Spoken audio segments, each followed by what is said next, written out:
नवरात्रि में पहन लेना अपने गले में इस पेड़ की जड़ को। भाग्य आपका 7वें आसमान पर होगा, जहां भी जाओगे दौलत पीछे पीछे आएगी। दोस्तों, इस बार चैत्र नवरात्रि 2024 में 9 अप्रैल दिन मंगलवार को पड़ने वाला है और 17 अप्रैल दिन बुधवार को नवरात्रि समाप्त हो जाएगा। दोस्तों, हिंदू धर्म संस्कृति में कई तरह के पौराणिक मान्यताओं को महत्व दिया गया है। कई ऐसे पेड़ पौधे होते हैं जो बहुत ही शुभ माने गए हैं। कई ऐसे पेड़ पौधे होते हैं हमारे जीवन में चल रही तमाम प्रकार की समस्याओं को चुटकियों में खत्म कर देते हैं। खास बात यह है कि पेड़ पौधों की न सिर्फ लोग पूजा करते हैं बल्कि औषधि के रूप में भी इसका प्रयोग करते हैं। यह कई प्रकार की बीमारियों को ठीक कर देते हैं। वनस्पति शास्त्र में भी कई प्रकार के पेड़ पौधों का उल्लेख किया गया है, जैसे कि तुलसी का पौधा है, पीपल का पौधा है। इसका बहुत ही ज्यादा आध्यात्मिक महत्व होता है।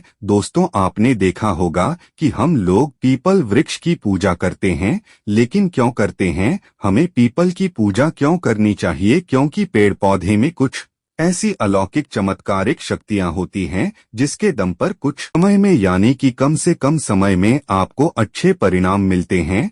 तो आज हम आपको इस वीडियो में कुछ ऐसे पौधे के जड़ के बारे में बताएंगे जिन्हें अगर आप नवरात्रि के समय में ताबीज में भरकर अपने गले में धारण कर लेते हैं तो आपकी किस्मत चमक जाएगी। दोस्तों, नवरात्रि का जो समय होता है वह देवी दुर्गा जी का कृपा प्राप्त करने का सबसे अच्छा मौका होता है। जो व्यक्ति सिद्धि प्राप्त करना चाहते हैं, धन दौलत की कमी को दूर करना चाहते हैं, अपनी मनोकामना पूरी करना चाहते हैं, अगर आप चाहते हैं कि आपके जीवन से दुर्भाग्य हमेशा के लिए दूर हो जाए, आपको शांति की प्राप्ति हो, आपको मान सम्मान की प्राप्ति हो, तो आप एकदम सही वीडियो में आए हैं। आपको कहीं भी जाने की आवश्यकता नहीं है।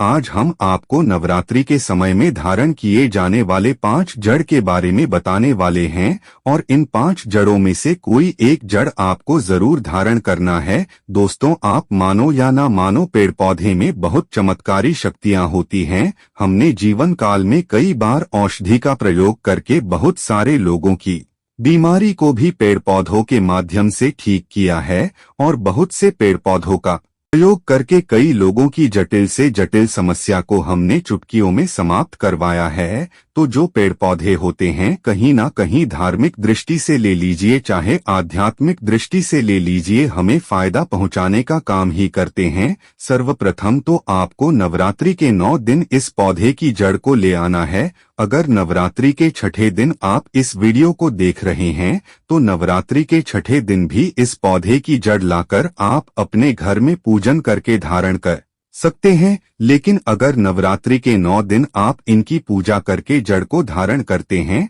तो फिर अति उत्तम है, आपको वह सारी चीजें प्राप्त होगी जो आप प्राप्त करना चाहते हैं। महंगे रत्न पहनने की बजाय अगर आप इन पेड़ पौधों की जड़ को धारण करते हैं तो महंगे रत्न से भी ज्यादा अच्छा परिणाम आपको मिलेगा, क्योंकि रत्नों में मिलावट होता है और लोग बेवकूफ बना देते हैं। लेकिन पेड़ पौधों से आपको कोई बेवकूफ नहीं बनाएगा, क्योंकि आप इसे स्वयं अपने हाथों से उखाड़ करके लाएंगे और अपने गले में धारण करेंगे। दोस्तों, सर्वप्रथम तो इन पेड़ पौधों की जड़ को लाने के बाद देवी प्रतिमा की तरह इनकी 9 दिन तक पूजा करनी पड़ती है। उसके बाद दशमी तिथि के दिन चांदी के ताबीज में पहनना होता है।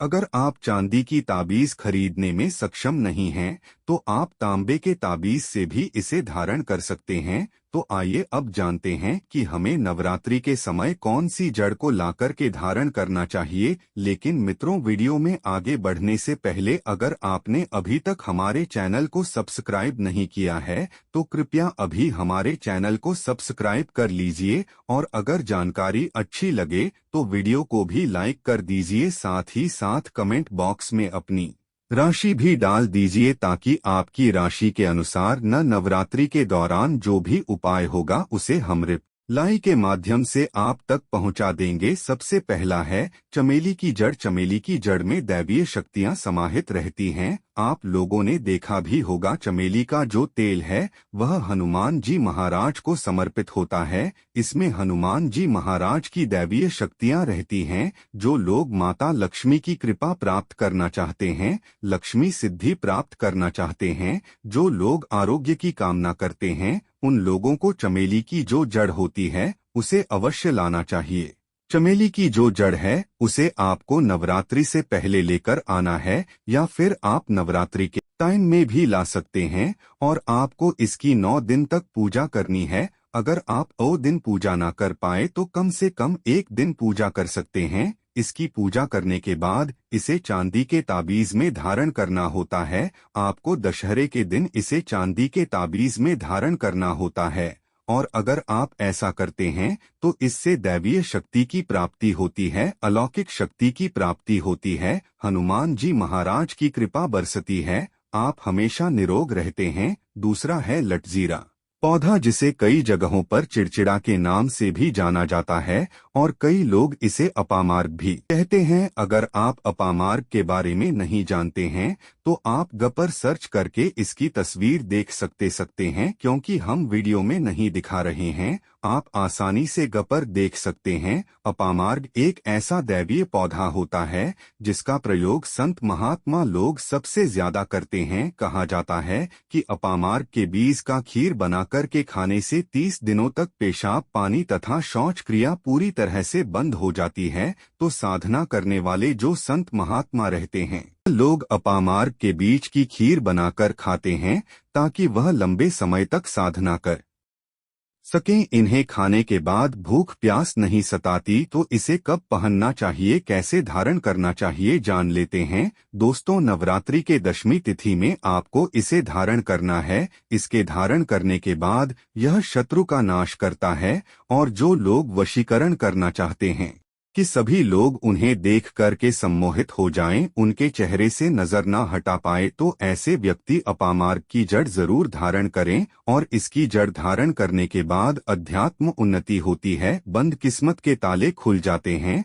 और आप जहां भी जाएंगे लोग आपको देख करके आकर्षित हो जाएंगे। इसके अलावा ज्योतिष शास्त्र में बताया गया है कि अपामार्ग के जड़ को धारण करने के बाद जो नवग्रह की पीड़ा होती है, अर्थात जो ग्रह आपको गलत परिणाम दे रहे होते हैं, वह मजबूत हो जाते हैं और सही परिणाम देने लगते हैं। तीसरा है बरगद की जटा। दोस्तों, बरगद की जटा बंद किस्मत के ताले को खोलने का काम करती है और इसे अध्यात्म दृष्टि से सबसे पवित्र माना जाता है और हमारे हिंदू धर्म में बरगद को देव वृक्ष माना गया है, क्योंकि वट सावित्री के दिन आप लोगों ने जरूर देखा होगा कि उनकी पूजा होती है। बरगद के वृक्ष पर सभी देवी देवताओं का वास होता है। बरगद का वृक्ष भगवान शंकर का स्वरूप कहा गया है और अगर आप अपने बंद किस्मत के ताले खोलना चाहते हैं तो नवरात्र में 9 दिन पूजा करने के बाद बरगद की जटा अवश्य धारण करें। दोस्तों, बरगद की जटा धारण करने से आपको 20 से 25 फायदे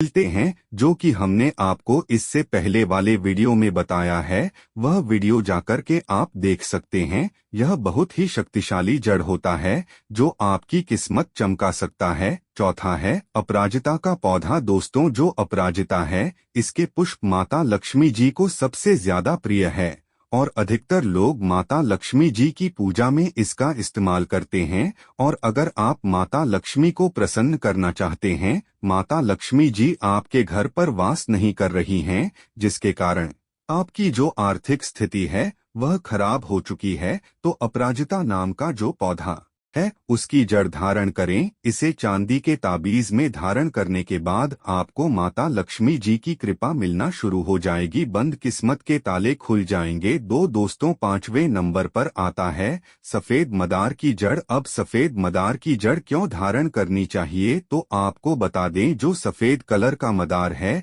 यह भगवान गणेश जी के स्वरूप कहा गया है और जो 113 वर्ष पुराने सफेद मदार की जड़ होती है यह भगवान गणेश की सूंड की आकृति ले लेती है। आपने कई मंदिरों में देखा भी होगा मदार के गणेश जी बनाए जाते हैं। मदार के जो गणेश जी हैं इन्हें बहुत ही ज्यादा फलकारी कहा गया है। यह तत्काल अपना फल प्रदान करते हैं। भगवान गणेश जी को रिद्धि सिद्धि तथा शुभ लाभ के स्वामी कहा गया है। तो दोस्तों, अगर आप रिद्धि सिद्धि धन दौलत की प्राप्ति करना चाहते हैं तो मदार की जड़ नवरात्रि में ले आना और इसकी 2-4 दिन पूजा कर लेना। इसके बाद दशमी तिथि को इसे धारण कर सकते हैं। इससे आपको बहुत ही ज्यादा लाभ मिलेगा। जो मदार है यह भगवान गणेश जी के स्वरूप का होता है और मदार धारण करने के बाद नवग्रह की जो पीड़ा होती है वह समाप्त हो जाती है। खासकर जो बुध ग्रह आपको गलत परिणाम दे रहे हैं तो गलत परिणाम देना बंद कर देते हैं। इसीलिए इन पौधों के जड़ों को जरूर धारण करें। मित्रों, आज की वीडियो में बस इतना ही। फिर मिलते हैं किसी नई जानकारी के साथ। तब तक के लिए धन्यवाद।